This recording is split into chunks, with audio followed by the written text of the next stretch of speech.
কি হয়েছে তোর? মন টন খারাপ? তোর মন মেজাজ খারাপ কা? এনে মন খারাপ আম খা।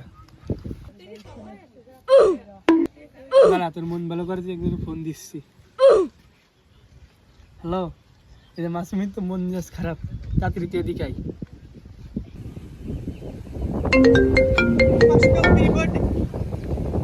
হ্যালো, কি হয়েছে রে? ফোন দিদিস কে? কি মাসুমের মন খারাপ? কিছু বলতেছে না তোরে? দাঁড়া আমি আসছি, ওয়েট কর। মন খারাপ করিস না, এখন আসছিস। কি রে তোর কি হয়েছে? নাফিস ফোন দিলো, মন মেজাজ খারাপ নাই? গার্লফ্রেন্ড কিছু কইছে না? আরে শোন, মেয়ে মানুষের সাথে এক ধরনের একটা মানে একটা কি ধরনের মানে কি বলবো তোর, ওদেরকে কখনোই করবি না, বেশি প্রশ্রয় দিবি না।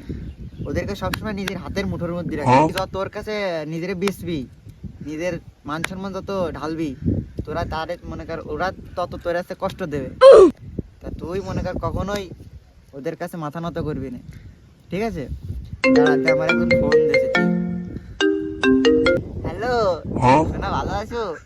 হ্যাঁ, ও পাখি, আরে পাখি ভুলে গেছি। দাঁড়াও, আমি তো একটা কাজে আছি বুঝছো। আমার ভাই দুইটার মন মেজাজ খারাপ, ও তো সে ভাত টাত খায় না, বাড়ি বেলালো, তাই যে আমি তো একটু সান্ত্বনা দিচ্ছিলাম। তুমি তুমি থাকো বুঝছো, আমি একটু পরে ফোন দিই, মানে লাভ ইউ পাখি। এই আর সেকেন্ড বাস্তবতা, ঠিক আছে? কখনো মেয়েদেরকে প্রশ্রয় দিতে